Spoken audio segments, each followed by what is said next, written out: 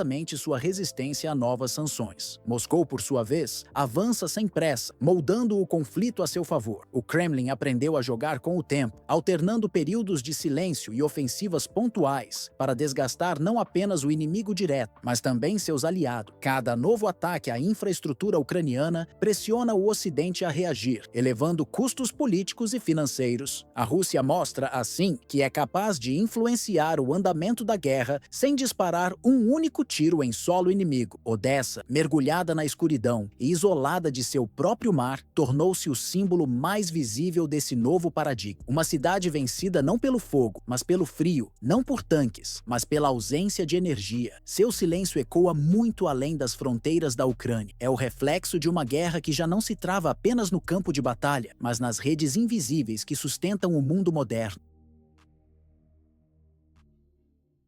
O tema deixou de ocupar apenas páginas de análise técnica para entrar nas decisões de gabinete. Além de estrategistas em Londres e Washington, conselheiros militares em Bruxelas e comandantes em Varsóvia e Bucareste passaram a trabalhar cenários nos quais Moscou poderia, em último recurso, autorizar o lançamento limitado de ogivas táticas para desatar pontos de resistência fortificados no leste ucraniano. A leitura desses documentos sublinha um conceito operacional que tem circulado na doutrina russa, a ideia de romper para avançar, criar, em espaço e tempo reduzido, uma janela que permita a progressão rápida de colunas blindadas e unidades mecanizadas protegidas. No plano prático, essa hipótese envolve uma cadeia de ações coordenadas. Primeiro, ataques seletivos contra centrais elétricas, subestações e infraestruturas logísticas, já observados em regiões como Kharkiv, Dnipro e áreas ao redor de Donetsk, com o objetivo de paralisar comunicações e cortar rotas de abastecimento. Em seguida, operações eletrônicas para degradar radares e links de comando. Só então, segundo a lógica doutrinária consultada por analistas, poderia entrar em cena um impacto tático localizado, cuja função seria abrir corredores livres de resistência para unidades blindadas vindas da Crimeia ou de setores mais ao norte, como Belgorod, e que avançariam com proteção radiológica e equipamento de descontaminação. É crucial sublinhar que esse raciocínio, embora presente em certos manuais e debates internos, enfrenta objeções técnicas e políticas. Especialistas em armamentos e oficiais da OTAN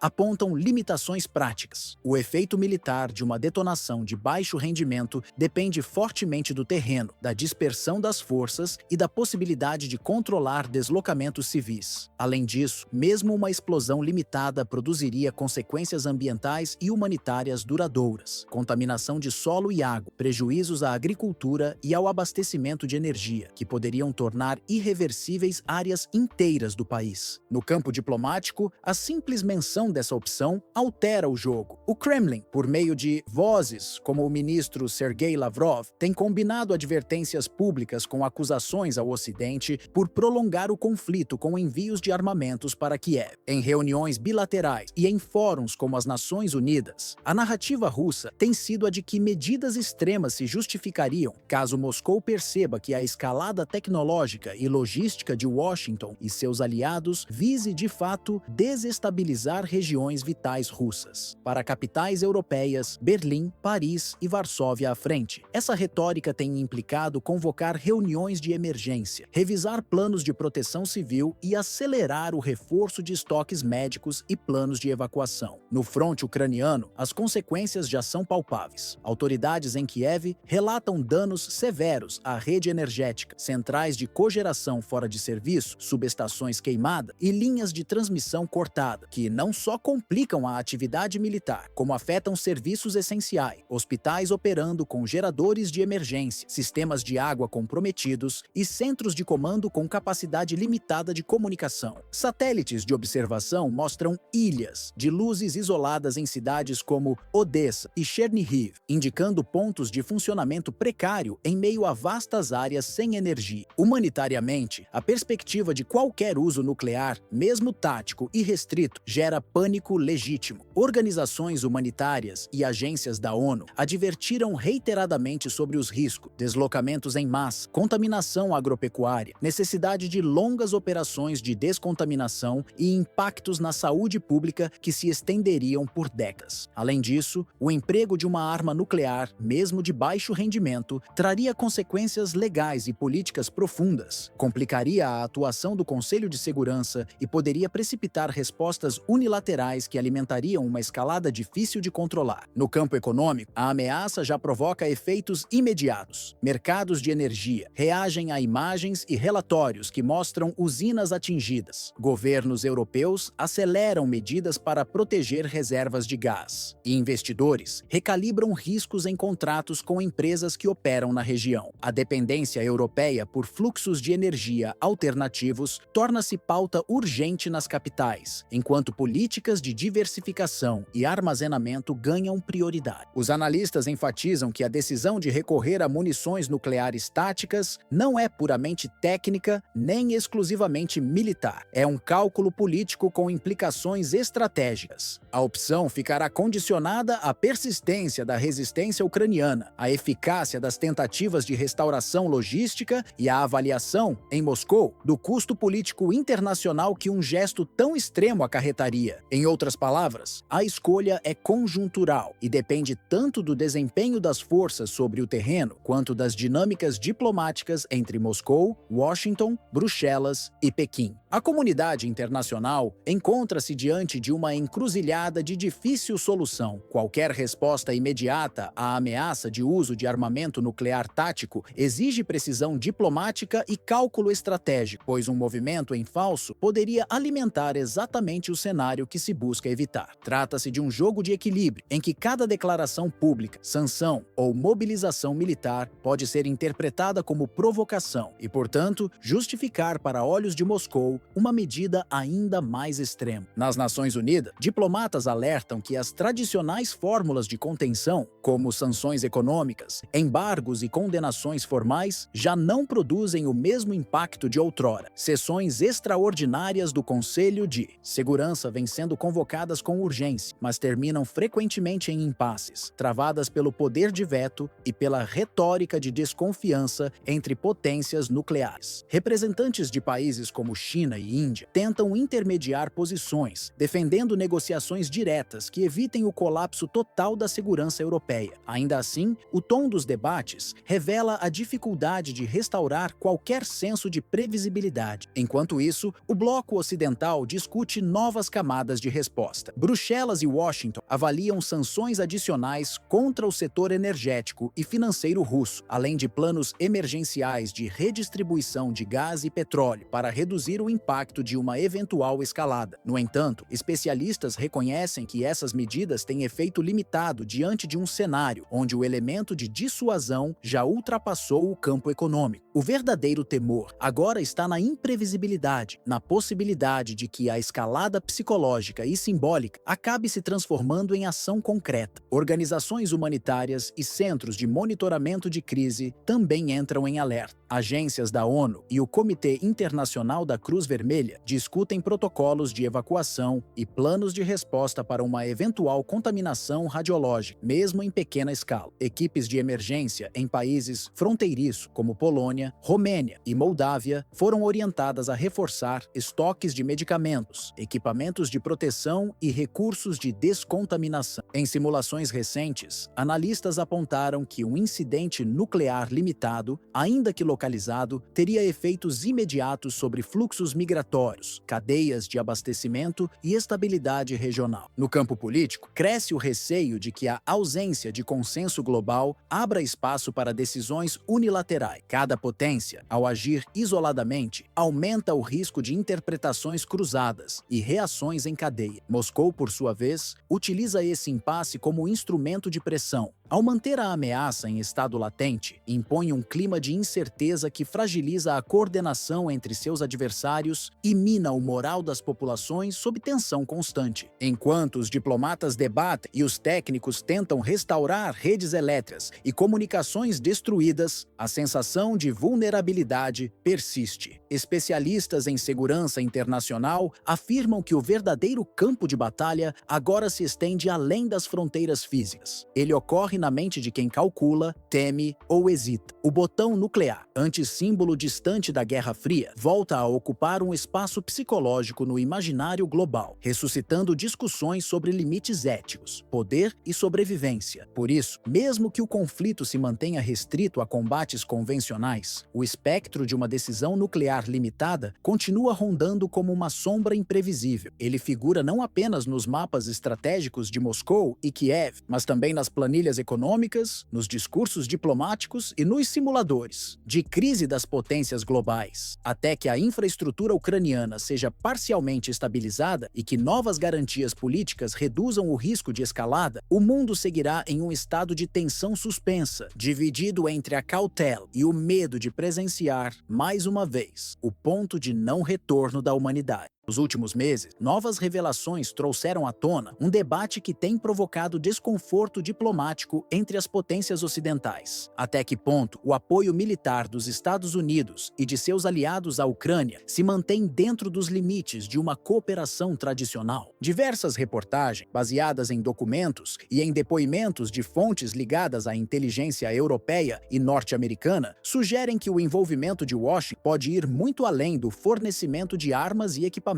Segundo essas apurações, especialistas estrangeiros teriam assumido um papel ativo na definição de missões com drones, orientando trajetórias, horários e até a escolha dos alvos antes de cada ataque. Essas alegações colocam sob nova luz a estrutura da aliança entre Kiev e o Ocidente. O que antes era descrito como apoio técnico e logístico, agora é retratado como um complexo sistema de comando em rede, no qual analistas, centros de vigilância por satélite e unidades de comunicação remota trabalhariam de forma coordenada. Essa engrenagem, de acordo com as investigações, permitiria o envio de instruções táticas em tempo real, transformando conselheiros externos em peças integrantes das operações ucranianas. Para observadores militares, isso se aproxima de uma modalidade de guerra remota, em que a tomada de decisão se desloca do campo de batalha para escritórios e bases localizadas fora da Ucrânia. Relatórios obtidos por veículos europeus apontam que a precisão dos ataques recentes a instalações industriais e energéticas em regiões como Briansk, Belgorod e Kursk estaria diretamente associada ao uso de dados de inteligência estrangeira. Imagens de satélite de alta resolução, interceptações eletrônicas e coordenadas de alvo teriam sido repassadas por redes de vigilância mantidas por agências de países da OTAN.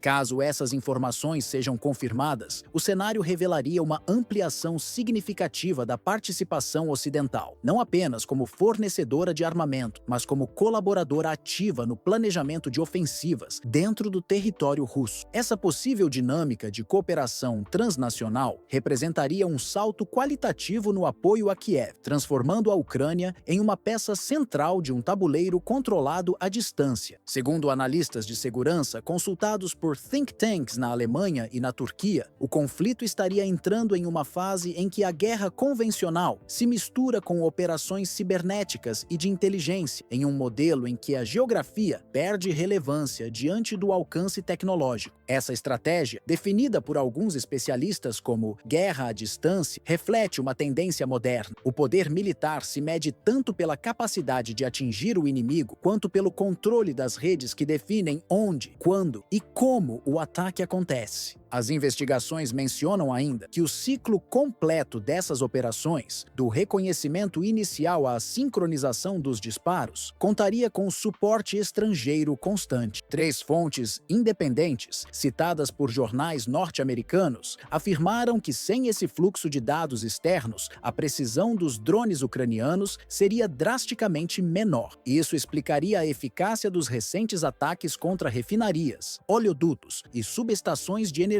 em território russo, ações que geraram perdas econômicas relevantes e reacenderam as tensões entre Moscou e Washington. O clima político se agravou após a divulgação de conversas entre autoridades norte-americanas e o governo ucraniano sobre o possível fornecimento de mísseis de cruzeiro de longo alcance. A mera discussão sobre o tema foi suficiente para provocar reações imediatas no Kremlin. Vladimir Putin advertiu que a entrega desse tipo de armamento alteraria de forma irreversível a natureza do conflito, convertendo-o em um confronto indireto entre as duas maiores potências nucleares. Diplomatas europeus, por sua vez, interpretaram as negociações como um sinal de escalada, temendo que o conflito ultrapasse o limite de contenção política estabelecido desde 2022. Em resposta, Moscou anunciou o reforço de suas defesas aéreas, ampliando o uso dos sistemas S-400 e Pantsir ao longo das fronteiras ocidentais e no entorno de regiões estratégicas, como Kaliningrado e a Crimeia. O governo russo também reposicionou unidades militares e declarou que tais ações são preventivas, não ofensivas, uma medida de contenção frente à crescente interferência externa. Paralelamente, porta-vozes do Ministério das Relações Exteriores, como Maria Zakharova e Sergei Ryabkov, alertaram que qualquer envolvimento operacional direto de países da OTAN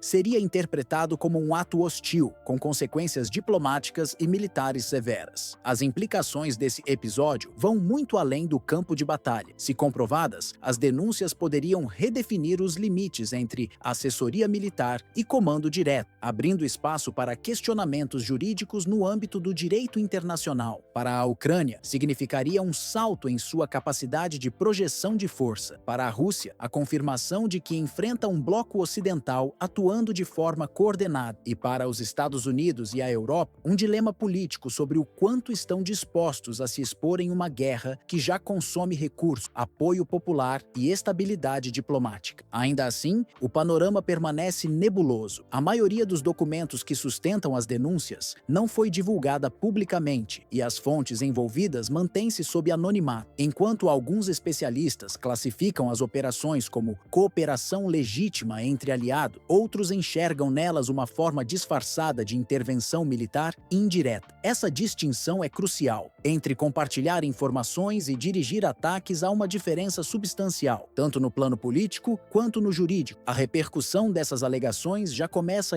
a alterar o tom das relações internacionais. Moscou passou a condicionar qualquer tentativa de retomada de negociações de paz à redução concreta do apoio militar fornecido por Washington e seus aliados. O Kremlin tem insistido que não aceitará tratativas enquanto drones e mísseis de longo alcance continuarem chegando ao território ucraniano, sob a justificativa de apoio defensivo. Nos corredores diplomáticos, a posição russa ecoa com intensidade variável. Berlim e Paris, principais capitais da diplomacia europeia, enfrentam pressões internas contraditórias. De um lado, há o compromisso público de sustentar Kiev diante da ofensiva russa. De outro, cresce o temor de que a continuidade desse apoio empurre o continente para uma escalada que escape a qualquer controle político. Dentro da própria União Europeia, vozes divergentes ganham força, especialmente entre países que dependem do gás russo e que veem com preocupação o risco de uma ruptura econômica total. Nas últimas semanas, diplomatas alemães e franceses promoveram encontros reservados com representantes da ONU e da Organização para a Segurança e Cooperação na Europa, OSCE, buscando alternativas para conter a tensão antes que atinja níveis irreversíveis. Segundo fontes próximas ao Conselho de Segurança das Nações Unidas, o tema já figura entre as prioridades para futuras sessões de debate, não apenas por suas implicações regionais, mas pelo potencial de redefinir o equilíbrio de forças globais. Há discussões internas sobre a possibilidade de uma resolução simbólica pedindo moderação mútua, embora poucos acreditem que tal gesto teria efeito prático. Ainda assim, a simples inclusão do assunto na agenda demonstra a preocupação crescente com o avanço de uma guerra que ameaça escapar da esfera europeia. Enquanto isso, outras potências observam com atenção. A China, por exemplo, tenta se manter em posição de neutralidade ativa, defendendo um cessar-fogo negociado, mas sem romper sua parceria estratégica com Moscou. Já países como Índia e Turquia adotam posturas pragmáticas, mantendo diálogo com ambos os lados e aproveitando o impasse para fortalecer laços comerciais. Em Washington, por outro lado, a Casa Branca enfrenta críticas de congressistas que alertam para os riscos de uma participação cada vez mais direta, que pode transformar um conflito regional em uma disputa entre blocos. Independentemente de como esse impasse evolua, o episódio lança luz sobre um dilema central da guerra contemporânea. A fronteira entre apoio estratégico e envolvimento operacional tornou-se difusa, quase invisível. A linha que antes separava a consultoria militar da participação direta está se dissolvendo diante da velocidade das comunicações e da integração tecnológica. Cruzar esse limite, ainda que de forma não declarada, pode representar não apenas uma mudança no curso do conflito, mas uma redefinição das próprias regras do sistema internacional. Hoje, o campo de batalha não é mais medido apenas por quilômetros de território conquistado, mas pela capacidade de um Estado influenciar, mesmo à distância, as decisões táticas e políticas de outro. E, nesse novo paradigma, cada movimento deixa de ser apenas militar e passa a ser também um ato de poder diplomático, jurídico e simbólico. A capital ucraniana, que já pulsou com o som de bondes, passos e vozes nas praças, agora parece suspensa no tempo. Não é apenas a falta de energia elétrica, é a sensação coletiva de que algo vital foi arrancado do coração do país. Nas últimas semanas, as autoridades de Kiev têm discutido, a portas fechadas, a possibilidade de evacuar moradores das zonas mais frágeis, especialmente nos distritos do norte e do leste, onde o colapso da infraestrutura tornou a sobrevivência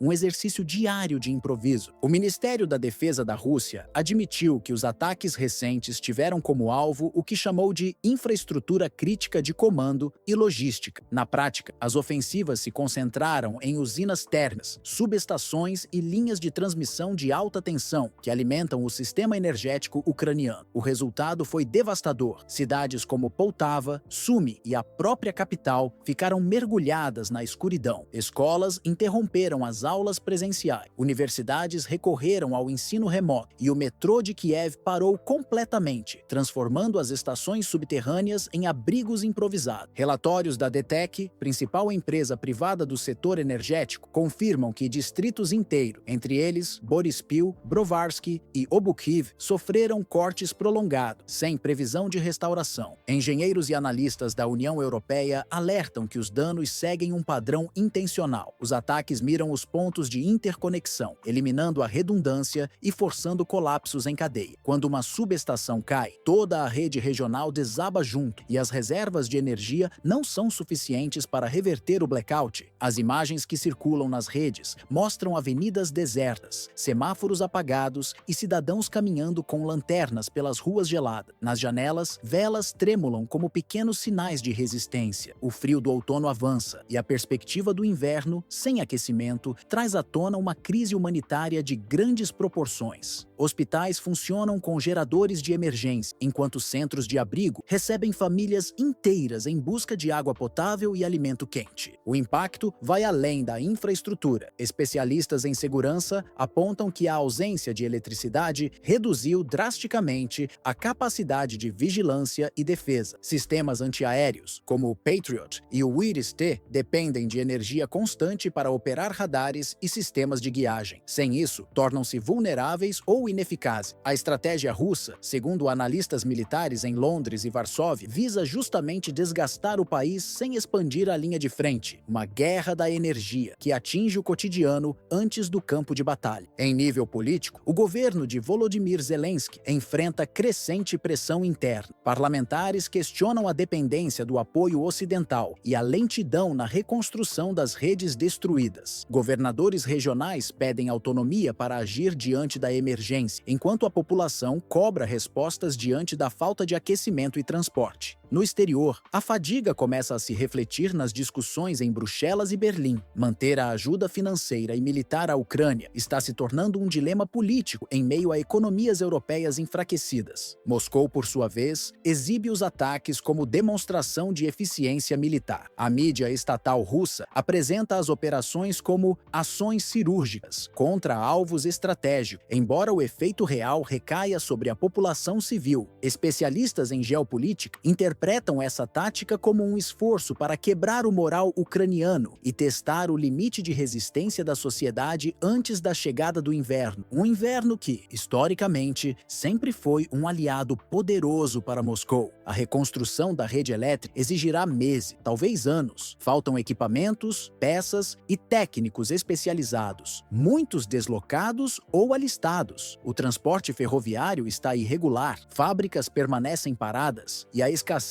de combustível compromete até mesmo as operações humanitárias. Em várias regiões, a energia é fornecida apenas por algumas horas ao dia, insuficiente para manter hospitais, escolas e comunicações operando com normalidade. Nas sombras, surgem outros riscos. Organizações civis denunciam o aumento de recrutamentos forçados, saques e abuso em áreas sem iluminação. A ausência de luz e comunicação facilita violações e a sensação de vulnerabilidade cresce. Kiev, que durante os primeiros meses da guerra se tornou símbolo de resistência, agora luta para não se tornar sinônimo de exaustão. A expressão que começa a ganhar força entre analistas militares é guerra de saturação elétrica, um tipo de confronto que transforma cabos, geradores e transformadores em alvos estratégicos, substituindo batalhas de tanques por apagões planejados. O objetivo não é conquistar território, mas paralisar uma nação de dentro para fora. Caso os planos de evacuação sejam ativados, a cena promete ser caótica, com o transporte público paralisado e as estradas sob risco de ataques. Deslocar milhões de civis será um desafio quase impossível. Imagens da estação teatral na mostra. Trens imobilizados e passageiros caminhando pelos túneis com lanternas na mão. Um retrato simbólico de um país que tenta avançar na escuridão. Para a Ucrânia, o conflito deixou há muito de ser uma disputa por território ou posição geopolítica. O que se desenrola agora é uma batalha pela própria sobrevivência cotidiana. Nas cidades devastadas e nas vilas do interior, o som dos geradores substituiu o burburinho urbano e a luz das velas passou a ser o único farol nas longas noites sem eletricidade. Cada pequena centelha de energia representa mais do que conforto. conforto. É um ato de resistência, um lembrete de que a vida ainda persiste em meio ao colapso. Famílias se reúnem em porões adaptados, compartilhando alimento, histórias e medo, enquanto voluntários organizam abrigos, cozinhas comunitárias e redes de apoio para idosos e crianças. A fronteira entre resistência e esgotamento, no entanto, se dissolve um pouco mais a cada dia. Médicos trabalham sem descanso em hospitais que operam com energia limitada. Professores improvisam aulas à luz de lanternas. E soldados retornam das frentes de batalha apenas para encontrar suas casas mergulhadas na penumbra. A guerra já não é apenas travada nas trincheiras, mas também nos lares, nas escolas e nas ruas que tentam continuar existindo, apesar da destruição. Se a evacuação de Kiev se confirmar, será mais do que um movimento tático. Será o reconhecimento doloroso de que o colapso energético e logístico alcançou um ponto crítico. Deixar a capital significará, para muitos, abandonar não apenas suas casas, mas também a memória de uma vida que parecia inabalável. Ainda assim, para outros, será o último gesto de autopreservação diante de uma escuridão que se tornou não apenas ausência de luz, mas também de segurança, de estabilidade e de fé no futuro. Nesse cenário devastado, a dignidade humana se tornou o último território que a guerra ainda não conseguiu conquistar. Em meio às ruínas, manter-se de pé é mais do que um gesto de coragem. É um ato de afirmação existencial. Cada vela acesa nas janelas de Kiev, cada fogueira improvisada nas vilas de Poltava ou Sumi, é uma forma silenciosa de resistência contra o apagão que tenta apagar não apenas as luzes, mas também a vontade de continuar. Famílias se reúnem ao redor de pequenas chamas, aquecendo não só as mãos, mas também a esperança. São gestos simples, quase invisíveis, que adquirem um significado profundo quando a escuridão se torna uma constante. Mesmo com a energia faltando, a chama da esperança não se apaga. Ela brilha em conversas sussurradas entre vizinhos que dividem o pouco que têm, em médicos que continuam atendendo em hospitais iluminados por geradores instáveis e em voluntários que distribuem comida quente nas ruas cobertas de neve. Cada ação, por menor que pareça, é uma maneira de declarar que o país ainda respira, que sua identidade não se reduz à guerra e que há algo mais forte do que o medo, a vontade de recomeçar. Os dias frios e silenciosos fazem a população compreender, com dolorosa clareza, que resistir também é preservar a humanidade. O que antes era rotina, acender uma lâmpada, cozinhar uma refeição, conversar ao telefone, agora se tornou um luxo, um lembrete de como a normalidade é frágil. Ainda assim, mesmo diante da privação, há um sentimento que se recusa a morrer, a convicção de que, por mais longa que seja a noite, o amanhecer ainda virá, e quando vier, será recebido não apenas como um novo dia, mas como a prova de que a esperança, embora frágil, sobreviveu ao frio, à fome e ao silêncio imposto pela guerra.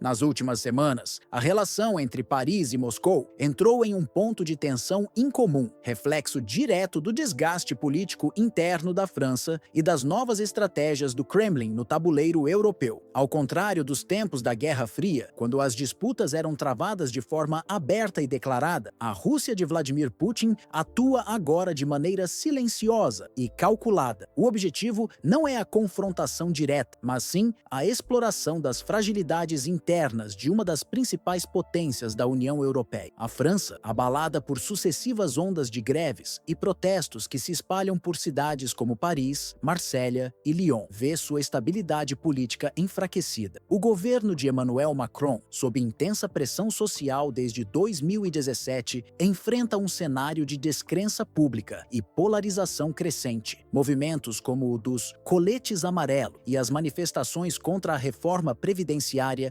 deixaram cicatrizes profundas, revelando divisões estruturais no país. Esse ambiente instável se tornou terreno fértil para manobras de influência externa, especialmente vindas de Moscou, que há anos observa atentamente o enfraquecimento da liderança europeia. Fontes diplomáticas em Bruxelas e Berlim afirmam que o Kremlin vem testando os limites de sua influência através de ações indiretas, pressões econômicas, ajustes nas exportações de energia e operações de informação expansão, capazes de atingir setores sensíveis da economia francesa. A estratégia russa não é nova, mas ganhou intensidade após o início do conflito na Ucrânia em 2022, quando Paris se posicionou entre os países mais duros nas sanções contra Moscou. Hoje, a Rússia parece buscar revanche política e simbólica, provando que pode reverter parte do isolamento imposto pelo Ocidente. Em vez de mobilizar tanques ou exércitos, Moscou usa instrumentos econômicos e diplomáticos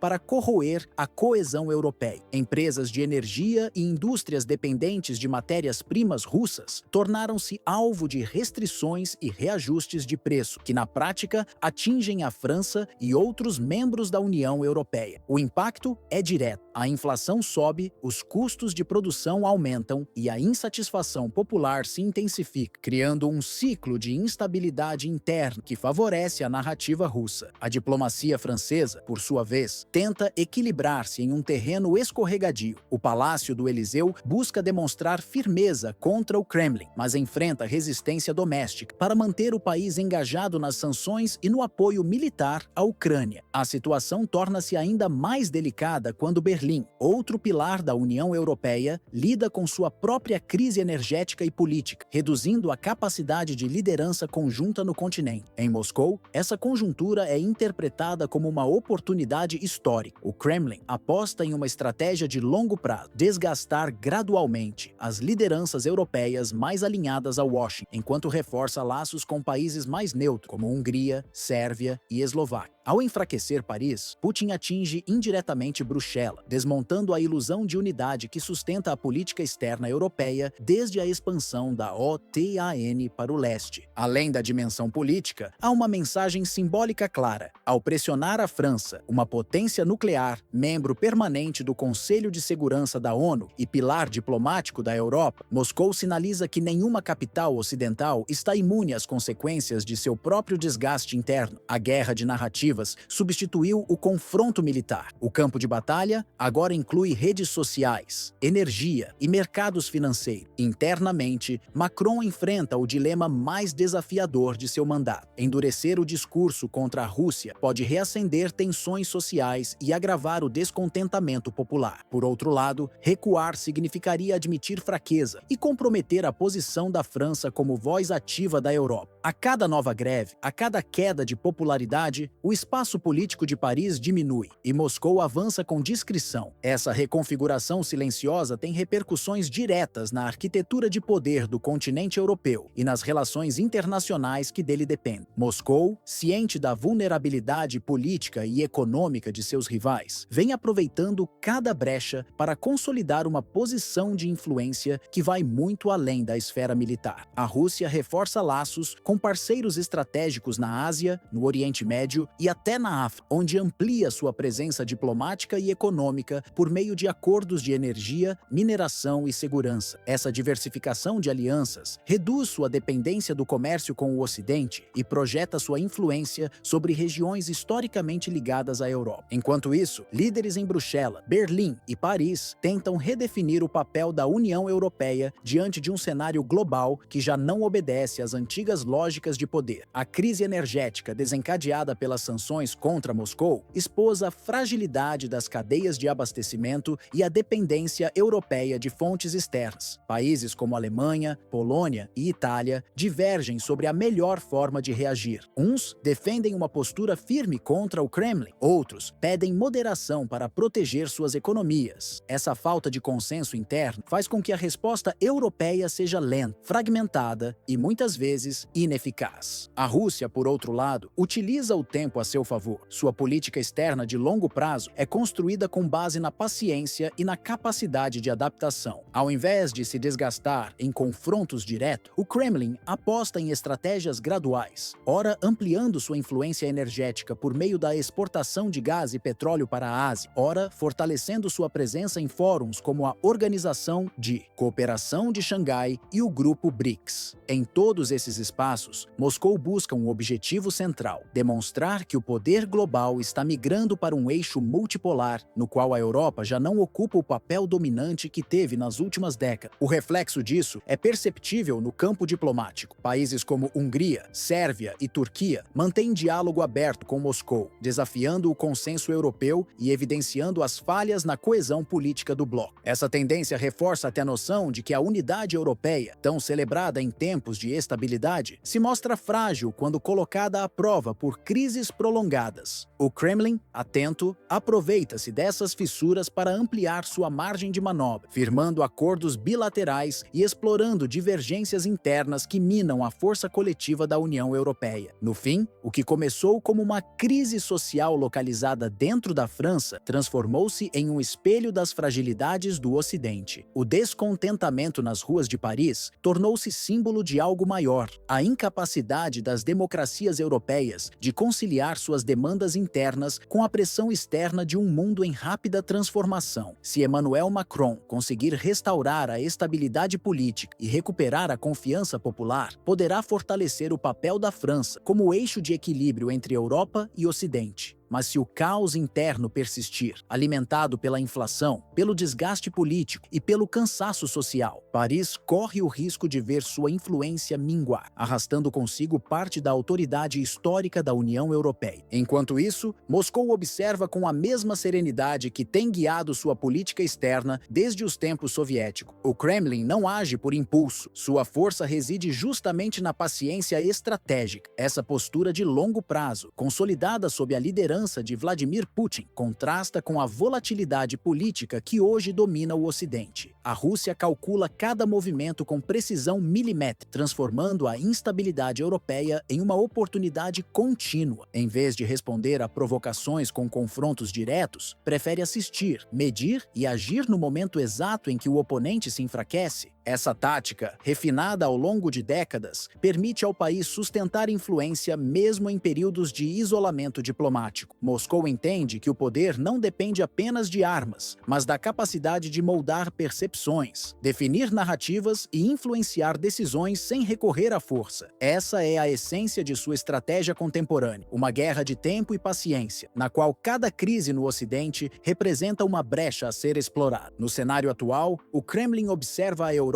dividida entre o custo das sanções, a crise energética e o desgaste político de seus próprios líderes. Na França, a perda de popularidade de Emmanuel Macron. Na Alemanha, a pressão econômica sobre Olaf Scholz. E em outros países, o avanço de partidos nacionalistas e eurocéticos revelam o mesmo padrão: o colapso silencioso da confiança pública nas instituições tradicionais. Moscou entende esses sinais como indicadores de que o bloco europeu já não fala com uma só voz, e é exatamente essa fragmentação que alimenta sua estratégia. Além disso, a Rússia utiliza instrumentos que vão muito além da diplomacia tradicional. A influência energética, o comércio de grãos, as alianças com países do sul global e a cooperação militar com parceiros como China e Irã formam um mosaico de poder que se expande sem confronto direto. Cada parceria firmada, cada acordo energético assinado é mais um passo no processo de reconstrução de sua posição global. O tempo, que para muitos é um inimigo, para Moscou é uma ferramenta. Em um continente onde a pressa costuma gerar erros e divisões, a Rússia aposta na previsibilidade de seus próprios movimentos, permanece firme em seus objetivos, adaptando-se às circunstâncias, mas sem perder de vista a meta final: restabelecer uma influência comparável à que possuía durante o século XX, agora com novas armas, não apenas mísseis, mas também informação, economia e diplomacia. Assim, em meio à fadiga política do Ocidente e ao caos interno de várias capitais europeias,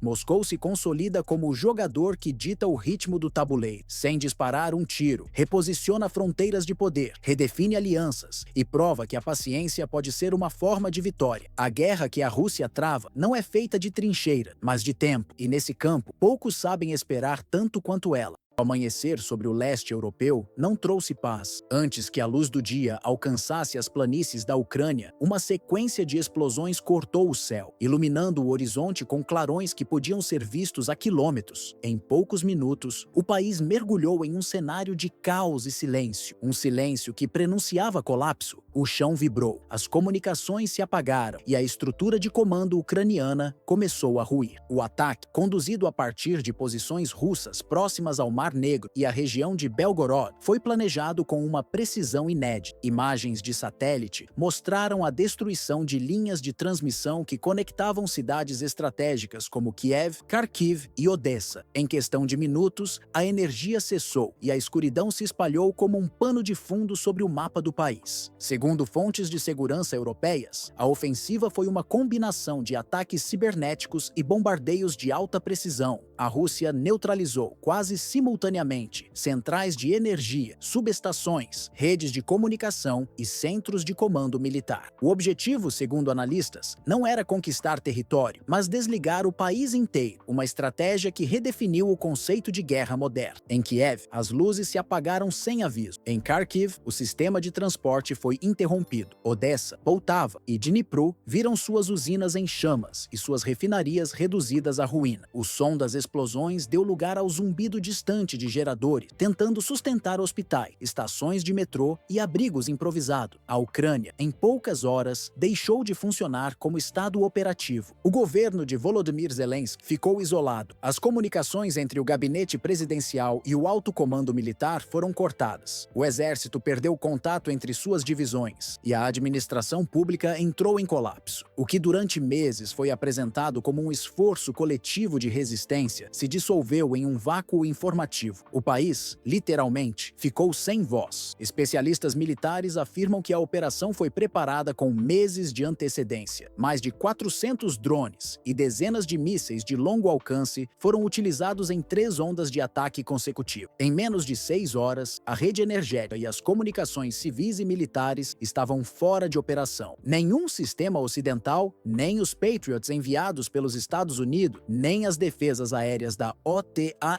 em território polonês conseguiu reagir a tempo. As consequências foram imediatas. Hospitais funcionaram por poucas horas com energia de emergência antes de mergulharem em penumbra. O metrô de Kiev transformou-se em abrigo. Linhas de trem e transporte urbano pararam. Nas ruas, civis vagavam em busca de água, alimento e sinal de telefone. Famílias inteiras se abrigaram em porões, iluminadas apenas por velas e celulares sem bateria. Mais de metade da infraestrutura energética ucraniana foi destruída, de acordo com estimativas iniciais do Ministério da Energia em Lviv. Reservatórios de gás foram atingidos e o sistema de aquecimento urbano colapsou. No mapa elétrico europeu, a Ucrânia deixou de emitir qualquer sinal. Um vazio que simboliza não apenas a destruição física, mas o apagamento de uma nação em rede. O Kremlin permaneceu em silêncio. Nenhum comunicado oficial foi emitido nas primeiras 24 horas. Vladimir Putin não precisou falar. A mensagem estava implícita. Moscou havia demonstrado sua capacidade de vencer sem ocupar. Bastava desconectar. Essa nova doutrina, baseada no controle da informação, da energia e do tempo de reação, coloca a Rússia à frente em uma guerra onde o poder se mede em circuitos e megawatts, não em tanques. Nos Estados Unidos, a Casa Branca reagiu com prudência. Um porta-voz do Conselho de Segurança Nacional limitou-se a classificar o ataque como uma escalada perigosa. Na Europa, líderes da Alemanha e da França reuniram-se de emergência, enquanto o alto comando da OTAN discutia o risco de ampliação do conflito. Nenhum pronunciamento, porém, conseguiu mascarar o impacto político. O Kremlin havia imposto o ritmo da guerra. O inverno, cada vez mais rigoroso, tornou a situação ainda mais grave. As reservas de gás e carvão não são suficientes para restabelecer o fornecimento de energia. Autoridades locais, como Mykola Lukashuk, chefe da administração regional de Dnipro, alertaram que o país precisa se preparar para um cenário de sobrevivência prolongado. A reconstrução, segundo estimativas, exigirá meses e bilhões de dólares, recursos que Kiev não possui. Em Kharkiv, 90% da rede elétrica foi destruída. Em Poltava e Dnipro, refinarias e centros de abastecimento desapareceram por completo. O frio se tornou uma arma invisível e o medo substituiu a resistência. Sem luz, sem comunicações e sem transporte, a Ucrânia transformou-se em uma sombra sobre o mapa. Enquanto isso, a Rússia colhe dividendos estratégicos. As sanções impostas pelo Ocidente mostraram-se ineficazes diante de um ataque que não dependeu de avanço territorial. A operação demonstrou que o campo de batalha do século XXI é híbrido, travado por dados, ondas eletromagnéticas e energia. O apagão ucraniano não foi apenas uma vitória militar, foi um recado direto às potências ocidentais sobre os novos limites de sua influência influência. No desfecho da operação, a Ucrânia permaneceu mergulhada em um apagão quase total. As luzes que antes definiam o contorno de sua cidade desapareceram e o país transformou-se em uma silhueta silenciosa no coração da Europa Oriental. Ruas vazias, avenidas cobertas por neve e edifícios congelados compunham um cenário que parecia suspenso no tempo. O som das explosões deu lugar a um silêncio pesado, quebrado apenas pelo vento cortante que atravessava os prédios e pelos passos raros de quem ainda buscava abrigo. Em Kiev, a escuridão era quase simbólica. A capital, que durante meses foi o epicentro da resistência, agora parecia um espectro de si mesma. Estações de metrô, antes usadas como refúgio durante bombardeios, tornaram-se verdadeiras cidades subterrâneas, onde famílias inteiras se amontoavam em busca de calor. Em Kharkiv, o frio transformou os trilhos do trem em blocos de gelo. Em Odessa, o Mar Negro refletia o brilho distante das chamas que ainda consumiam depósitos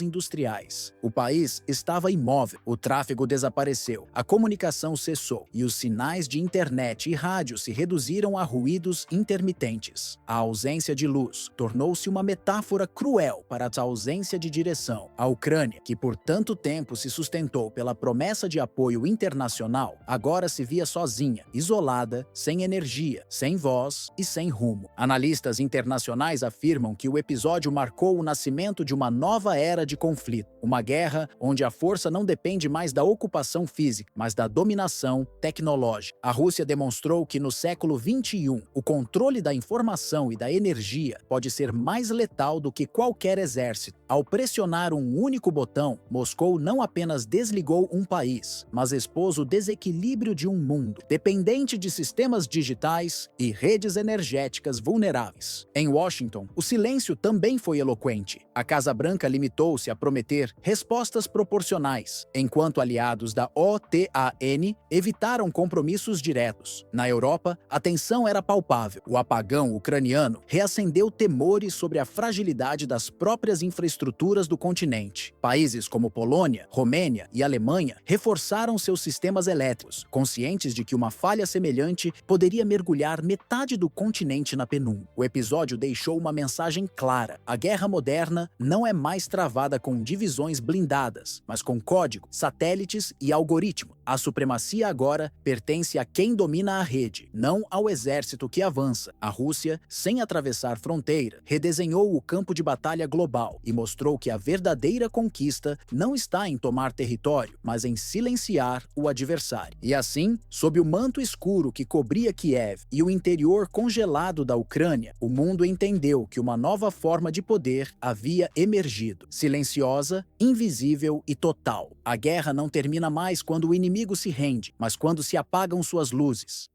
A tensão na Venezuela atingiu proporções inéditas nas últimas décadas, transformando o país em um foco de atenção no tabuleiro geopolítico latino-americano. O governo de Caracas confirmou a ativação de planos de contingência e defesa nacional, em meio a relatórios de inteligência que apontam movimentações de unidades navais e aéreas norte-americanas no Mar do Caribe, a poucos quilômetros da costa venezuelana. O alerta, decretado pelo presidente Nicolás Maduro e pelo ministro da Defesa, Vladimir Padrino Lopes, marca o início de uma fase de vigilância contínua em todo o território nacional. Durante a madrugada, sirenes foram acionadas em cidades estratégicas como Maracaibo, Valência e Barquisimeto. Agentes da Defesa Civil instruíram a população sobre abrigos subterrâneos e rotas de evacuação, enquanto transmissões oficiais pediam calma, mas enfatizavam a necessidade de preparar-se para qualquer eventualidade. Nas bases militares, os soldados receberam ordens de prontidão permanente. O país, segundo fontes do alto comando, passou de um cenário de tensão política a uma vigília militar ininterrupta. A crise se agravou após a apreensão de uma aeronave oficial venezuelana em território estrangeiro, fato considerado em Caracas uma violação da imunidade diplomática. Poucos dias depois, relatórios de defesa confirmaram exercícios de fogo real, conduzidos por unidades da Marinha dos Estados Unidos no Caribe, em áreas próximas às águas venezuelanas. Helicópteros de ataque, AH-1Z Viper, conhecidos por sua alta precisão e mobilidade, participaram de simulações com munições guiadas e foguetes de fragmentação. Washington justificou a ação como parte de uma operação antinarcótico, mas Caracas interpretou o movimento como uma provocação direta. Analistas militares venezuelanos afirmam que os exercícios norte-americanos coincidem com um aumento perceptível da presença de aeronaves e navios de guerra dos Estados Unidos nas proximidades do mar territorial da Venezuela, especialmente na rota entre Trinidad e Tobago e Curaçao. Em resposta, o governo de Maduro anunciou o início do exercício Independência 200, uma das maiores mobilizações militares da história recente do país. A operação envolve tropas aéreas, navais e terrestres, além da milícia bolivariana e grupos civis organizados em defesa territorial. Segundo o Ministério da Defesa, o exercício tem como objetivo testar a capacidade de reação diante de uma eventual incursão estrangeira. As ações se concentram nos estados de Zulia, Carabobo, Falcón e La Guaira, regiões com alta concentração de refinarias, portos e bases aéreas. As zonas operativas de defesa integral e as ordens de defesa integral foram ativadas,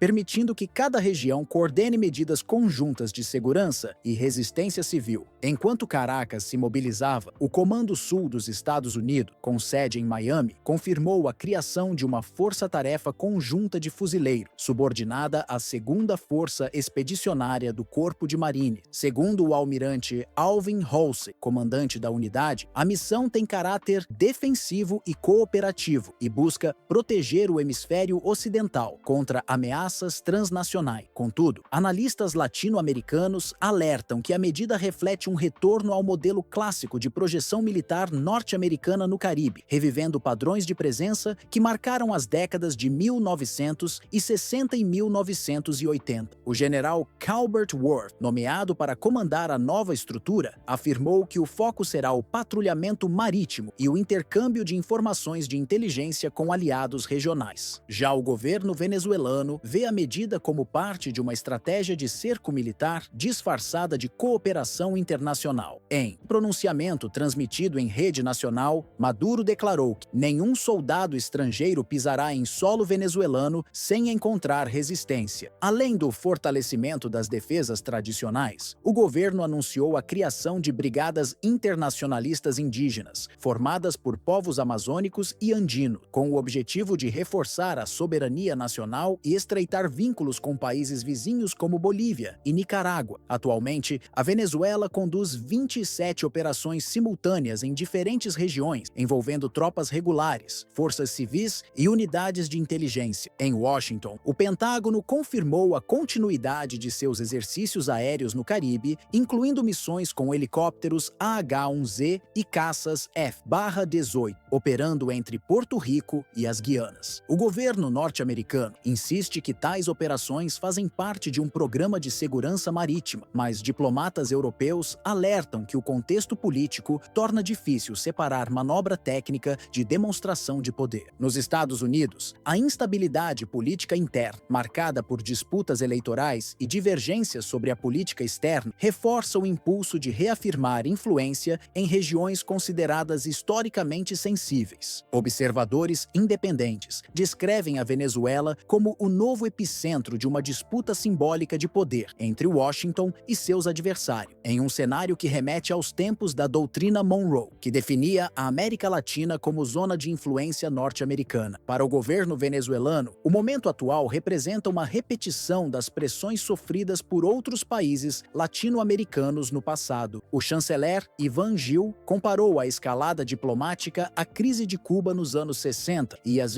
intervenções norte-americanas no Panamá e na Nicarágua, afirmando que Caracas não aceitará nenhuma forma de subjugação disfarçada de cooperação internacional. Enquanto navios de guerra cruzam o Caribe e as embaixadas trocam notas de advertência, a tensão se espalha pelo continente. O impasse já ultrapassa o campo militar e se transforma em uma disputa por influência sobre recursos energéticos, rotas marítimas e autonomia política. Para muitos analistas, o que se desenrola não é apenas uma crise entre Venezuela e Estados Unidos, mas o prelúdio de uma reconfiguração do poder na América Latina. No horizonte, o cenário continua envolto em incertezas e tensão crescente. A Venezuela tenta demonstrar que, apesar da crise econômica e das sanções internacionais, ainda mantém capacidade de resistência e autonomia estratégica. O governo de Nicolás Maduro aposta em uma combinação de alianças políticas, cooperação militar e controle interno para afirmar que o país não cederá diante da pressão estrangeira. Em discursos recentes, o presidente destacou que a Venezuela não está isolada, citando o apoio de parceiros como Rússia, China, Irã e Cuba, que reforçam laços em setores como defesa, energia e tecnologia. Do outro lado, Washington sustenta o discurso de que suas ações no Caribe têm caráter defensivo e visam garantir a estabilidade hemisférica. Autoridades norte-americanas insistem que a presença de fuzileiros e patrulhas aéreas é uma resposta às ameaças transnacionais e ao narcotráfico, mas analistas independentes apontam que o aumento da presença militar coincide com disputas estratégicas por rotas marítimas e influência política. A narrativa de proteção regional encobre, segundo críticos, uma tentativa de conter o avanço de potências rivais em território latino-americano. Enquanto isso, o restante do continente observa com apreensão. Nações como Brasil, Colômbia e México tentam equilibrar suas posições diplomáticas, evitando se alinhar completamente a um dos lados. Em Brasília, o Itamaraty defende o diálogo multilateral como única via para evitar uma escalada militar. Já em Bogotá, autoridades acompanham com cautela a movimentação nas fronteiras, temendo repercussões diretas na região amazônica e andina. Nos bastidores, diplomatas europeus e representantes da Organização das Nações Unidas avaliam o risco de que o Caribe se torne novamente palco de uma corrida armamentista. O eco das antigas doutrinas, como a doutrina Monroe e a política de segurança hemisférica, ressurge sob novas formas, adaptado ao século XXI. A diferença é que, agora, a disputa não se limita a bases navais ou zonas de influência. Ela se estende ao domínio tecnológico, energético e informacional. Entre a retórica diplomática e o ruído dos motores de guerra, o continente parece ingressar em uma nova era de confrontos indiretos. A América Latina, historicamente tratada como periferia das grandes potências, volta a ocupar o centro das atenções estratégicas globais. A diferença é que, desta vez, a batalha não é travada apenas por território, mas pelo controle simbólico de quem dita as regras do poder no hemisfério. O futuro permanece em aberto. A Venezuela resiste, Washington observa, e o Caribe torna-se o ponto onde velhas alianças e rivalidades se entrelaçam em um jogo que promete redefinir a geopolítica das próximas décadas. O conflito no leste europeu atingiu um ponto de inflexão dramático. O que antes parecia apenas um desgaste lento das frentes de combate, agora se transforma em um colapso progressivo de toda a estrutura militar e civil ucraniana. As linhas defensivas que resistiram por meses ao avanço russo desmoronam gradualmente, revelando não apenas falhas logísticas, mas o esgotamento de uma estratégia que se sustenta cada vez mais no improviso. As regiões de Donetsk, Luhansk e Kharkiv, epicentros da guerra desde 2022, tornaram-se o retrato de um país em exaustão. Batalhões inteiros lutam sem suprimentos, comunicações falham com frequência e o silêncio entre transmissões de rádio reflete a desorganização de um comando central sobrecarregado. No interior de Kupiansk, por exemplo, as defesas ruíram após semanas de bombardeios contínuos. O que restava de resistência se dispersou em pequenas formações incapazes de coordenar recuos ou contra-ataques.